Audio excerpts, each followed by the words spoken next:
अस्सलामुअलैकुम। तो आज हम बात करते हैं एथेरोस्क्लेरोसिस के बारे में। और मैंने पहले ही यहाँ थोड़ी-सी चीटिंग कर ली है। मैंने बनाना शुरू कर दिया है कुछ चीज़ों को, क्योंकि मुझे थोड़ी अच्छी-सी ड्राइंग बनानी थी, क्योंकि मैं चाहती थी कि जो अहम चीज़ें हैं वो अच्छी तरह बन जाएँ और हम इन्हें समझ सकें।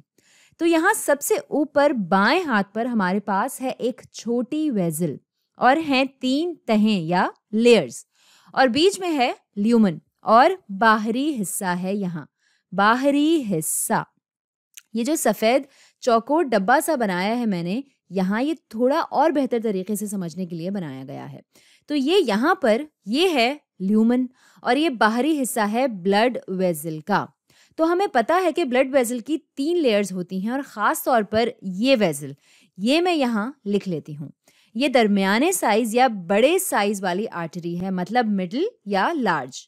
हम यहाँ ख़ास तौर पर मिडल या लार्ज आर्टरीज़ की बात कर रहे हैं, और जो वजह है ऐसा करने की वो ये कि एथेरोस्क्लेरोसिस से ये वाली आर्टरीज़ ही क्यों असरअंदाज होती हैं, वो ये है कि यहाँ ये हरे रंग में आपको छोटे पार्टिकल्स नज़र आ रहे होंगे। ये यहाँ पर ये कहलाते हैं इलास्टिन।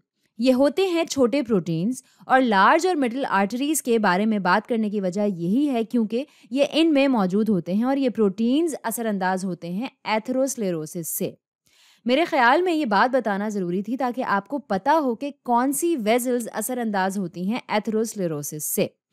तो जल्दी से हम एक जायज़ा लेते हैं और बात करते हैं उन वेजल्स की 3 लेयर्स की। यहाँ हमारे पास हैं इंटिमा, ट्यूनिका इंटिमा, ये मैं यहाँ लिख लेती हूँ। ये सबसे अंदर वाली तय होती है। अब ये बीच वाली लेयर, ये यहाँ लाल रंग में, ये है ट्यूनिका मीडिया। इसका ताल्लुक शायद मीडिया से है। वैसे ये याद रखने के लिए आसान रहेगा अगर हम इसे इस तरह से याद रखेंगे, इसका ताल्लुक मीडिया से है। खैर, ये तो थी मजाक की बात। मीडिया से मुराद है मिडिल यानी बीच वाली। अब ये जो बाहर वाली है, ये है ट्यूनिका एक्सटर्ना। ये है बाहर वाली एक्सटर्नल, तो इसलिए इसको कहते हैं एक्सटर्ना। इसको एडवेंटिशिया भी कहते हैं।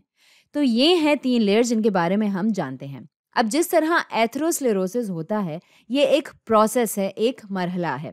ये बहुत सारे लोगों को असरअंदाज करता है, और जिस तरह ये होता है, ये आम तौर पर लार्ज वेजल्स को असरअंदाज करता है, लार्ज और मीडियम आर्टरीज को। और ये वेसल्स, आपको एक अंदाज़ा देने के लिए मैं यहाँ बात कर रही हूँ 1 मिलीमीटर से 25 मिलीमीटर के डायमीटर वाली वेसल्स के बारे में। खासी बड़ी होती हैं, जो आप अपनी आँखों से आराम से देख सकते हैं। ये ऐसी आर्टरी हो सकती है जैसे शायद एओर्टा, जिसे लार्जेस्ट आर्टरी कहा जाता है, सबसे बड़ी आर्टरी। ये हो सकती है ब्रेकियल आर्टरी, जो जाती है हमारे बाजू से। कोई भी लार्ज या मिडिल साइज की आर्टरी जो आती हैं इस ग्रुप में, होती हैं असरअंदाज एथेरोस्क्लेरोसिस से। तो अब बात करते हैं एथेरोस्क्लेरोसिस की। तो जो पहला स्टेप है एथेरोस्क्लेरोसिस का, वो है कि ये शुरू होगा इरिटेंट से, किसी भी किस्म का इरिटेंट। इरिटेंट से मुराद है कोई भी ऐसी चीज जो तंग करे। याद रहे, यहाँ तंग करने से मुराद छोटे तंग करने वाले भाई बहन नहीं हैं, या तंग कुन पड़ोसी नहीं हैं। यहाँ सोचें जैसे सिगरेट का धुआं, सिगरेट का धुआं है और इसका टॉक्सिन है, या इसका जर्म है, या इसके जरासीम है, और ये यहाँ तैर रहा है आपके ब्लड वेसल में, तो ये कर सकता है आपको तंग, ये कर सकता है इरिटेशन। ये मैं यहाँ लिख लेती हूँ, स्मोक या धुआं। अगला इरिटेंट हो सकता है बहुत ज्यादा लिपिड्स लेना, जैसे हाइपरलिपिडीमिया। अच्छा, जब भी बात करते हैं लिपिड्स की, तो हम बात कर रहे होते हैं फैट्स की या कोलेस्ट्रॉल की। तो यहाँ हो सकते हैं छोटे ज़रात, ये मैं दिखाती हूँ पीले रंग से। हमें पीले से याद रहेगा कि ये फैट है या एलडीएल है। ये होता है एलडीएल। ये एक प्रोटीन है, और इससे मुराद है लो डेंसिटी लिपोप्रोटीन या लाइपोप्रोटीन भी कहते हैं इसे। ये ऐसी चीज़ है जिसमें होता है फैट भी और कोलेस्ट्रॉल भी आपके खून में।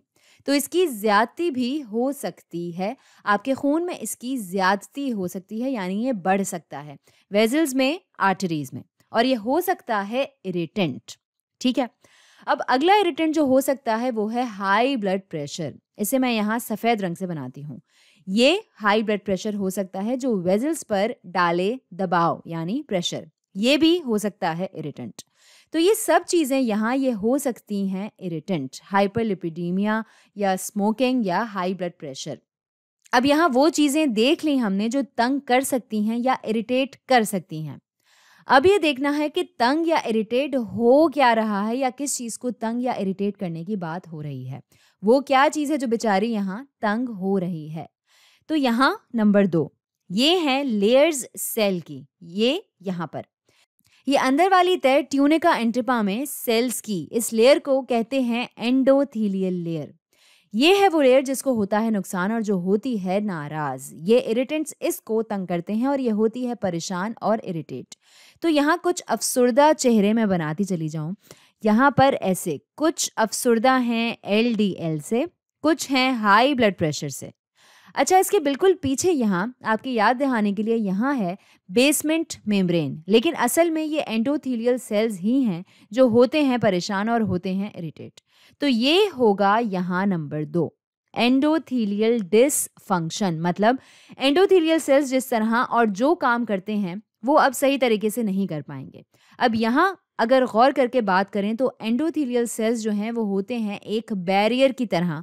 ये होते हैं एक रुकावट या एक हद उन चीज़ों के दरमियान जो बह रही होती हैं खून के साथ और इसकी अपनी दीवार या वॉल के। ये पहली चीज़ है जो खून में मौजूद सेल्स और मॉलिक्यूल्स देखते हैं। तो अगर एंडोथीलियल डिसफंक्शन होगा तो ये बैरियर जो है ये टूटना शुरू हो जाएगा। तो ये बैरियर जो है, मैं यहाँ थोड़ी जगह बना लेती हूँ इस तरह ताकि हमें सही तरह से समझ में आ जाए हर चीज़। मैं ये सब यहाँ से हटाऊँ इससे और बेहतर तरीके से समझने के लिए। ये सब तो हमने देख लिया और पढ़ लिया। मैं यहाँ LDL छोड़ देती हूँ और आप देखेंगे क्यों।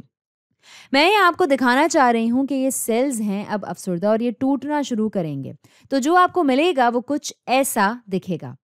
यहाँ होगा ब्रीच, इससे मुराद है इस हद की होगी खिलाफ वर्जी। और यहाँ जो इरिटेंट्स हैं जैसे स्मोक या धुआं या LDL, यहाँ पर सेल्स की हुदूद की होगी खिलाफ वर्जी। यहाँ सिक्योरिटी होगी ब्रीच और अब यहाँ से चीज़ें होंगी पार और जो चीज़ पहले जाएगी वो होगी LDL। अगर कुछ और भी हो यहाँ इरिटेंट, जैसे सोचें सिगरेट का धुआं सबसे बड़ा इरिटेंट था यहाँ और इससे हुआ यहाँ एंडोथीलियल डिसफंक्शन। तो अब जो अगला स्टेप होगा एथेरोस्क्लेरोसिस का नंबर 3 यहाँ पर, वो होगा LDL जो जाएगा ट्यूनिका एंटिमा में। ये एक बड़ा स्टेप होता है इसमें, जिसमें LDL फैसला करता है कि वो जाएगा अंदर, इसको जाना है इस तरह लेयर के अंदर। तो यहाँ आ जाता है LDL इधर, यहाँ मैं ये लिख लेती हूँ। अब ये LDL मॉलिक्यूल्स, इनमें होता है फैट और कोलेस्ट्रॉल और अब ये हैं इस ट्यूनिका एंटिमा लेयर में, ये यहाँ पर, ये हैं अब मौजूद यहाँ अंदर। ये मैं कोशिश कर रही हूँ कि आपको सही तरीके से याद रहे और समझ में आ जाए इस ट्यूनिका एंटिमा की लेयर के अंदर। ठीक है, ये हुआ तीसरा स्टेप। अब चौथा स्टेप जो है, जो कि बहुत दिलचस्प है और यहाँ पर चीज़ें थोड़ी सी अजीब सी भी हो जाती हैं। आपके इम्यून सिस्टम के सेल्स होते हैं ये यहाँ, इन्हें कहते हैं मैक्रोफेजेस। अब ये मैक्रोफेजेस जो हैं, इनके मुंह जो हैं वो बहुत बड़े होते हैं। मुंह से मुराद शक्ल नहीं है, यहाँ मुंह से मुराद है माउथ। और मैक्रोफेजेस को कहते हैं बिग ईटर।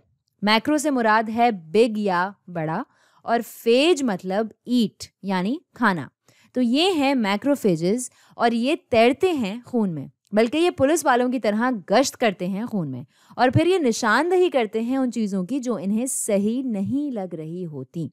जैसे यहाँ ये वाली वॉल या दीवार जिसमें मौजूद है LDL, तो ये इसकी निशानदही करेंगे और जाएंगे इसके पीछे। अब ये जाते हैं इस वॉल में। अब इस वॉल में आपके पास होगा LDL और होंगे मैक्रोफेजेस। ये मैं यहाँ बनाने की कोशिश करती हूँ ताकि सही तरीके से हमें समझ में आ जाए। ये काफ़ी बड़े होते हैं मगर ऐसे ही दिखाने के लिए। ये हैं अब वॉल के अंदर। ठीक है, अब ये क्या करते हैं, ये खाना शुरू करते हैं इस सारे फैट को, क्योंकि ये बिग ईटर कहलाते हैं। तो ये खाएंगे अब इस सारे फैट को। ये थोड़ा सा यहाँ मुश्किल सा हो जाता है, लेकिन यहाँ हम दिखाने की कोशिश करते हैं दोबारा से। तो ये खाएंगे ऐसे इन फैट्स को और ये खुद ऐसे लोड हो जाते हैं, ऐसे भर जाते हैं इसी फैट से जो ये खा रहे होते हैं। ये छोटे छोटे पार्टिकल्स फैट के LDL के। अब ये एलडीएल जो है ये अंदर है मैक्रोफेजेस के। अब अगर आप देखें माइक्रोस्कोप से तो ये जो है, यहाँ आपको अपने तसव्वुर करने की सलाहियत का इस्तेमाल करना होगा। ये दिखेगा सी फोम की तरह, यानी समंदर के झाग की तरह। अगर आप मेडिटेरेनियन सी को देखें तो इसका सी फोम ऐसा ही होता है बिल्कुल। तो ये दिखेगा वैसा, काफ़ी हद तक उस जैसा नज़र आएगा ये। ऐसा किसी को लगता था तो इन्होंने इन सेल्स को, इन मैक्रोफेजेस को जिन्होंने इस एलडीएल को खा लिया है और बेचारे मर गए हैं, ये मर चुके हैं सेल्स। ये भी मैं आपको बताती चलूँ। यहाँ मैं ये छोटे क्रॉस बना दूँ क्योंकि ये बेचारे मर चुके हैं। अब इन सेल्स को, इनको कहा जाता है फोम सेल्स।